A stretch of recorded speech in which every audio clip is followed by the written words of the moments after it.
Now, national talking heads have told me and told you that there is a legitimate chance that the Minnesota Vikings move off of Sam Darnold, and that feels like an insult to all of our intelligence. The hardest thing to find in sports is a franchise quarterback. And to see Sam operating that offense, which is not perfect, by the way, does not have a consistent running game, for example, was actually not even supposed to be a contender this year, was supposed to be at the bottom of the division.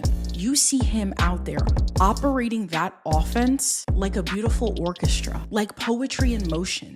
At no point do you watch the game of Sam Darnold, especially at the line of scrimmage, and say, this is a guy who's being totally elevated by his situation. Sam is a certified killer under center. And let's just talk about some of the stats that hammer this home. Here are a few things that put him in elite company. He is only the fourth Vikings quarterback in history to throw for 5 or more touchdowns in a single game. His passer rating of nearly 160 against the Atlanta Falcons is the highest in a single game in Minnesota history, and he has played 11 games with a passer rating over 100, which joins an exclusive group of Aaron Rodgers, Peyton Manning, Carson Palmer as the only quarterbacks to achieve this feat in a team's first 13 games since 1950. This dude is absolutely cooking with grease.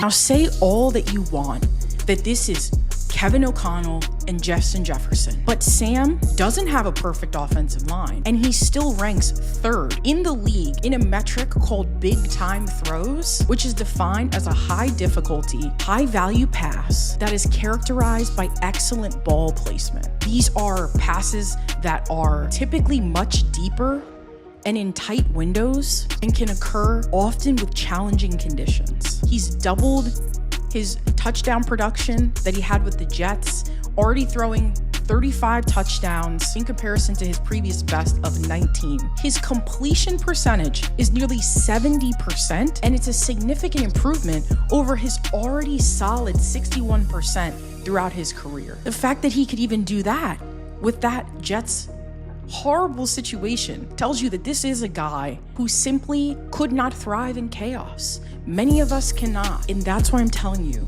this guy can legitimately ball. Now, let me tell you something.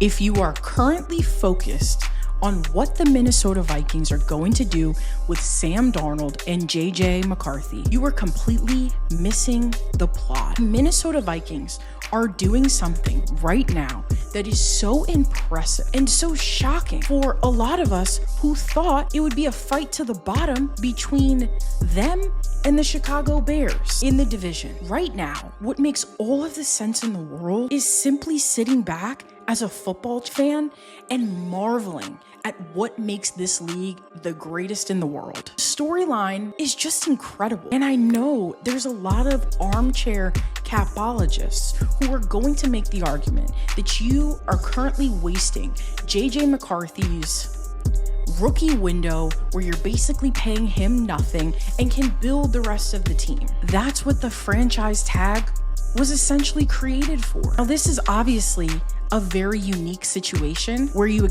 don't expect the backup to come in and be a top 5 to 8 player at quarterback, but who is to say that Sam is going to get a Trevor Lawrence contract rather than the Baker Mayfield contract that he has with the Bucs? Closer to that 35-ish range is really his projected value if you take all things into consideration. And if you were the GM of the Vikings, you have got to be the happiest man on earth, because one of these desperate and needy teams, such as the Giants, such as the Colts, who essentially, in particular the Giants, who have taken themselves out of the #1 overall spot. Why not kick the tires on a JJ McCarthy trade? The Giants may say they know they're not going to get a top guy in such a weak QB draft and make the call to Minnesota. And in that case, it's a win-win.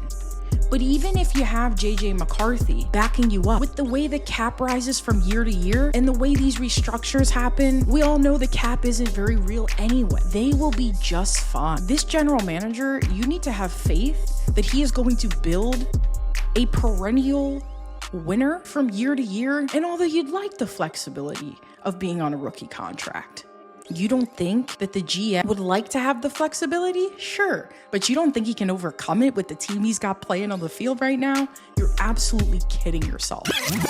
What the hell is going on with the New York Giants and the Indianapolis Colts? Both of those teams need a quarterback. And whether or not you think it was a major mistake for them to win that game against the Colts, falling to the 4th overall pick is nothing to scoff at. But if you like the promise of JJ McCarthy last draft, if he was in consideration for you, why not make a call? There seems to be no doubt that Minnesota, if they're smart, would keep JJ as an insurance policy for if Darnold goes down. There are never enough quarterbacks in this league.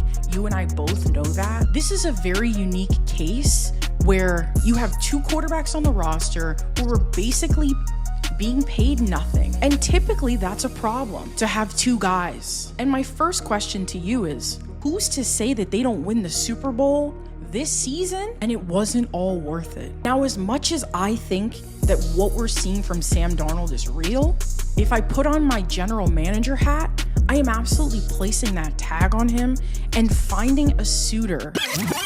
Would appreciate if you could hit that like and subscribe button.